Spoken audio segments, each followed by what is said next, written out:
Well, I started William Paterson College in my field in theater. What a thrill. Well, I'm going to tell you some of the courses I took. It's unbelievable. One class that I studied was opera. Opera is a form of theater. Is it part of musical theater? It's almost like it's like musical drama. Show you a photo. Well, for me to study opera, it was not easy, folks, believe me. And there were about 40, 50 of us in the class, and I can tell you that. And what we did was he decided, the director, to put us into an opera called Rigoletto. It was sung in Italian. And when you do opera, folks, you also have to learn different languages. And also a language. So I studied several languages when I was at William Paterson College so I could do opera. Now let's see what we can find here. What opera is and how the study went. There's many composers that we had to learn about. Opera is performed in Italian, German, French, and I believe, yes, German, like I just mentioned. Now, let's get to the beginning of what I did in this fantastic opera class. And folks, trust me, it's not easy. There we go. The study of opera teaches you, and what I learned was vocal techniques, developing singing skills, techniques to perform in an opera. Famous opera house is called the Metropolitan Opera House. It's located in New York. Music theory. They had taught us about music theory in this class. It's understanding music structure, harmony, composition, and many operas. Dramatic interpretations, analyzing the characters, the plot, and themes to bring an opera role to life. You have to act as well as sing when you do an opera. I've done several operas myself, and believe me, it's a different form of theater. Historical context is learning how opera's culture and notable composers. Composers are very important. We learned about composing also in opera composers.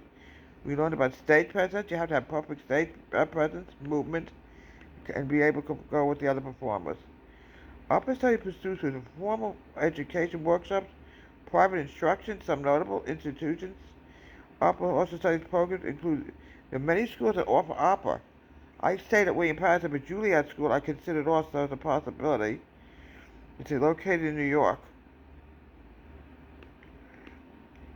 Okay, the study of opera can lead to careers as an opera singer, director, conductor, stage manager, vocal coach, and even a museologist. Okay. There are some very famous opera stars out there. Sopranos, Lucia Pavarotti, female counterparts, Renee Fleming, Joan Sutherland. Marie Collins is another very famous opera singer.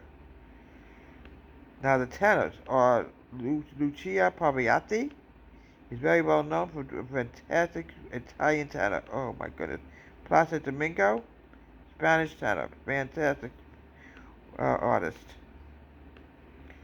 Baritones.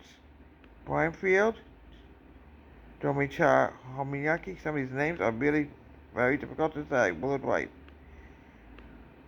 It was just a thrill to do opera. I had to learn languages to do opera. And the show that we chose, that the director actually chose for us, was Rigoletto, and that's going to be coming up shortly. You have to learn Italian, German, French.